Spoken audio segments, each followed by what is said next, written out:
Hey guys, Don Master here. Little update on my Ford F350. Got it to my work a couple days ago and spent the whole day yesterday replacing the high pressure oil pump. So I almost got everything put back together. Almost got it done in one day, but um, didn't feel like rushing it too much. So this is the 6-liter Power Stroke. I got tools all over it. Got the Mac battery charger on this battery. I made sure the other one was charged up yesterday. Now I'm charging that one while I wrap this thing up.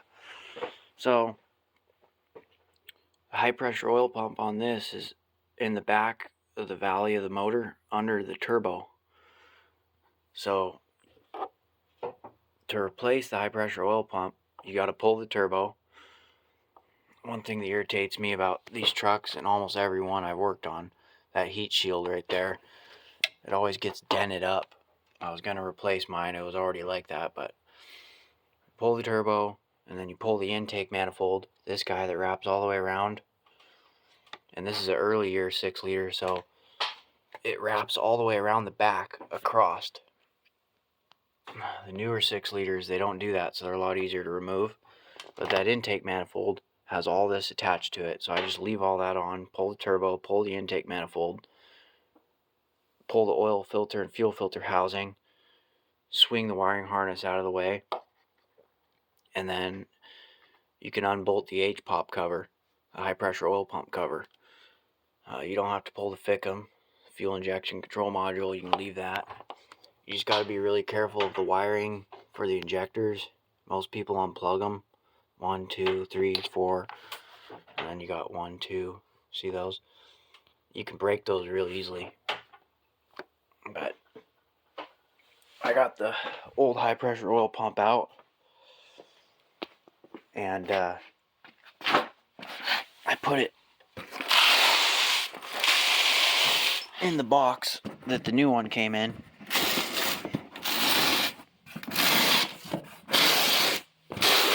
Just show you what it looks like on the earlier year 6-liter. It's an aluminum pump. So that's the Hpop there. It bolts and gets driven off the rear gear train. Sends pressurized oil out the discharge tube, this guy, that mounts on top, and then it goes off into this branch tube. High pressure oil comes out each end into each cylinder head to fire the injectors. And then this cover bolts over the top of the Hpop, and then your turbo pedestal mounts in front of that, and then the turbo hangs over this. So it's a little time consuming to get this done, but it needs to get done.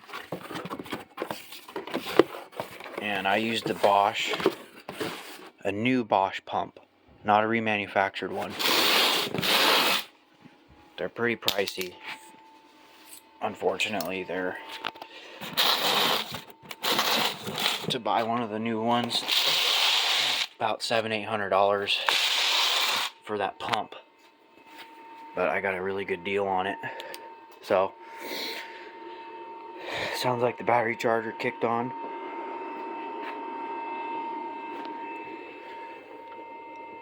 So these 6-liter motors, you know, a lot of people think they're really hard to work on, but once you've worked on a few of them, they're not too bad.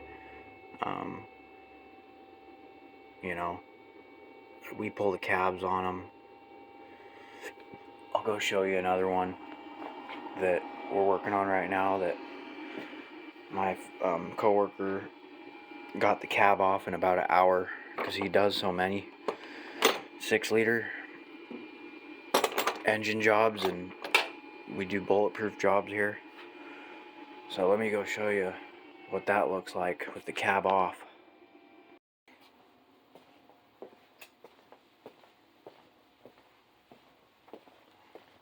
So this is an 07 extended cab, and it's only got 70,000 miles on it. And the guy parked it for 3 years because it started smoking white. So he got the cab off of it. He started on it yesterday morning. He had the cab off before 10 o'clock. And then you get the turbo off of it and all that crap. So here's the Hpop cover. This is the same engine that's in my truck. That's the Hpop cover. So once you get the turbo off and the intake manifold off, you can pull these 8mm bolts out. That cover comes off, and then the high pressure oil pump's under that. And then that's your high pressure oil regulator. Those are spendy. So I put a new one of these on my truck yesterday, and then a new high pressure oil sensor. This is a late model 6-liter, so it's mounted up on the head, which is not there on mine. It's mounted back here. Real pain to get to. But anyway, this truck lost its EGR cooler, started smoking white, so the owner just parked it for 3 years. Fuel went bad in it, and it leaked coolant, we think, down in one of the cylinders, and just tore the heck out of the cylinder on this. So it has a dead hole. Number 7 is dead. No compression. So I'm assuming that coolant got down in there and it got cranked on and whatnot, and it just destroyed it. Destroyed the rings or the piston or cylinder. So this motor's got to come out, unfortunately. The ones we do not like are these. This is a 6.4 motor. Junk.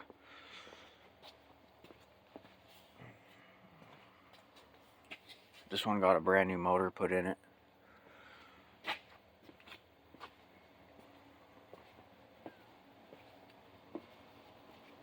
Anyway, my truck's over here. I took the day off and got that Hpop put in. You guys have seen my collection. I don't know if you guys have seen an updated kind of go through my box, but ratchet drawer's looking kind of slim because I got a lot of ratchets laid around right now working on this. Just the socket drawer looks pretty good right now. It's pretty stocked. Got the bolt biters here, the big ones, the small ones, these hex grips or whatever you call them, pipe plug sockets, all those big 3/4 drive and 1-inch sockets back in there, and big 1/2-inch set. This shorter peg rail, that's going to be filled here probably next week. Got the ADVs coming up to 36mm, so it'll fill all the way here, and then I'm going to have a rail with the rest up to 36 stuffed in here somewhere. Got to have your shallow metrics. Got all this chrome goodness. These are like the first sockets I bought when I was going to school. Instead of doing all 3 tiers, I didn't really know what I really wanted, but I knew that I needed some 12-point stuff, so I went 12-point deeps and 6-point deeps. And then I did 6-point shallows for SAE and metric. Kind of wish I would have went with 6-point mids, but I didn't really know. These are old sockets, man. These are pushing probably 10 years, and they hold up good. I used them on impacts for a long time before I bought impact sockets like this. So I got, mid-length snap-ons. I could put these in the mid section, but I'll leave them in these. And then you got your Mac USA sockets here. Don't really need them, but they're on a good deal because I already have these. Got a really old Mac stubby 15/16. Love that socket. And then you gotta have 12-point impact sockets, man, especially metric. They just come handy when you're working on trucks. and you know, that's 22. They hold up good. And then these I use the most when I worked on dump trucks for a living. That's a SAE set up to 1.25 inch. Mac, USA. Nothing but the best.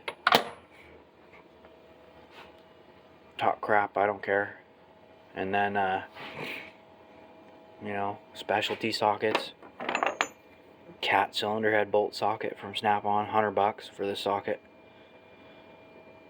Only one that gets the job done right.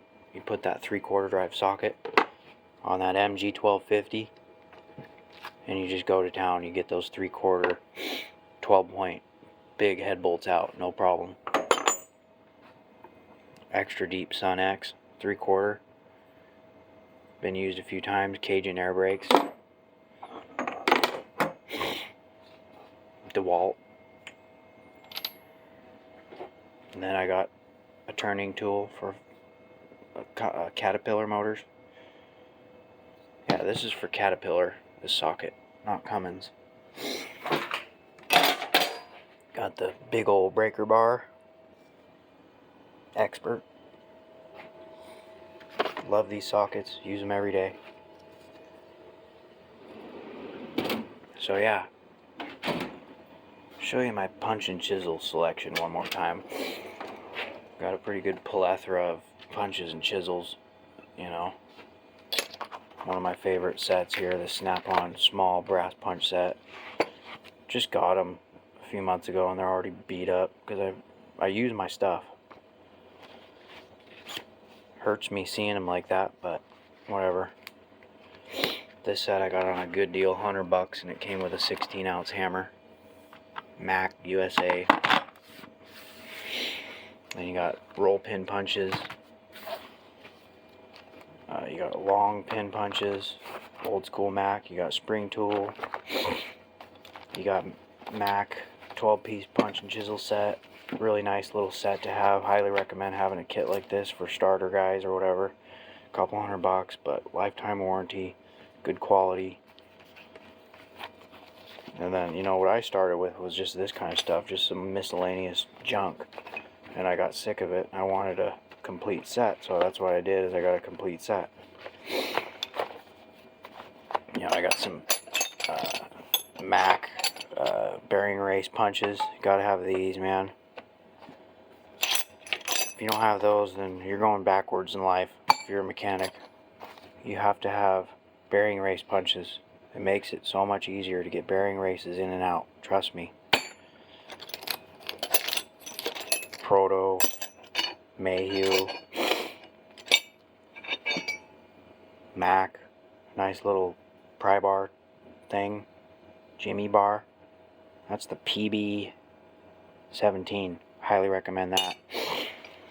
And then the latest punch purchase, these long, one of my favorites, long tapered punch set.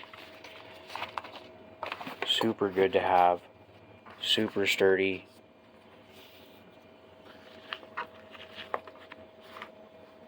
Excellent set.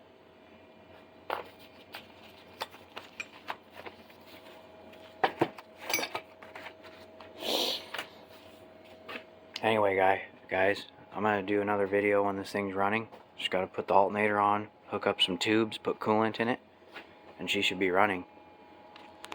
So, doing a little different video today. So, thanks for watching. Please like, comment, share, subscribe. Have a good one.